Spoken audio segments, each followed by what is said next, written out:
Assalamualaikum warahmatullahi wabarakatuh. Salam dan bahagia. Perkenalkan, saya Irawan Galela, calon guru penggerak Angkatan 11 Kabupaten Buru. Saya akan memaparkan tugas koneksi antar materi modul 1.1 dan modul 1.2.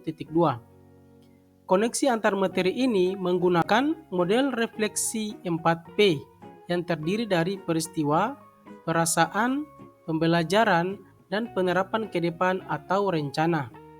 Berikut pemaparannya. Yang pertama, peristiwa. Momen yang paling penting atau menantang atau mencerahkan bagi saya dalam proses pembelajaran modul 1.1 hingga modul 1.2.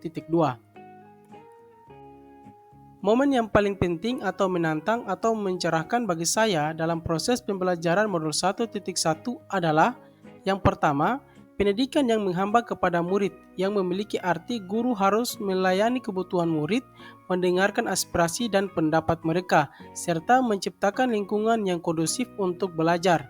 Yang kedua, pendidikan bertujuan untuk menuntun atau memfasilitasi atau membantu anak untuk menebalkan garis samar-samar agar dapat memperbaiki lakunya untuk menjadi manusia seutuhnya. Jadi, anak bukan kertas kosong yang bisa digambar sesuai keinginan orang dewasa. Momen yang paling penting atau menantang atau mencerahkan bagi saya dalam proses pembelajaran modul 1.2 adalah yang pertama, saya sebagai seorang guru penggerak harus dapat mengimplementasikan nilai-nilai dan peran dari guru penggerak agar dapat menciptakan profil pelajar Pancasila. Yang kedua, Undang-Undang RI Nomor 20/2023 tentang Sistem Pendidikan Nasional Bab 1 Ketentuan Umum Pasal 1 Nomor 1 menyatakan, pendidikan adalah usaha sadar dan terencana untuk mewujudkan suasana belajar dan proses pembelajaran agar peserta didik secara aktif mengembangkan potensi dirinya untuk memiliki kekuatan spiritual keagamaan, pengendalian diri, kepribadian, kecerdasan, akhlak mulia, serta keterampilan yang diperlukan dirinya, masyarakat, bangsa, dan juga negara. Kaitan antara modul 1.1 dan 1.2 yang saya pahami adalah yang pertama, pendidikan yang menghamba kepada murid dengan murid sebagai subjek dari pembelajaran. Yang kedua, pendidikan seyogianya adalah upaya sadar untuk menumbuhkan manusia-manusia yang merdeka. Pendidikan harus mampu menuntun anak untuk memilih jalan kodrat yang menguatkan mereka sebagai manusia dan anggota masyarakat. Berikutnya, perasaan. Saat momen itu terjadi, saya merasa seperti bagaikan guru yang paling bersalah karena pandangan negatif saya terkait pendidikan yang menghamba kepada murid. Sehingga saya harus merubah pandangan saya, merubah pola didikan dan pengajaran saya dengan mengimplementasikan nilai-nilai dan peran saya sebagai seorang guru agar dapat menumbuhkan manusia yang merdeka, merdeka dalam belajar dan berpikir sesuai kodrat alam dan juga kodrat zaman. Berikutnya, pembelajaran. Sebelumnya momen tersebut terjadi, saya berpikir bahwa pembelajaran adalah proses transfer ilmu atau materi ajar kepada peserta didik tanpa adanya tuntunan yang sesuai dengan kodrat alam dan juga kodrat zaman.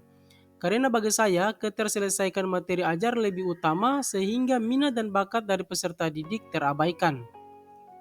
Sekarang saya berpikir bahwa pendidikan harus mampu menuntun anak untuk memilih jalan kodrat yang menguatkan mereka sebagai manusia dan sebagai anggota masyarakat. Sehingga murid haruslah sebagai subjek pembelajaran, bukan sebagai objek.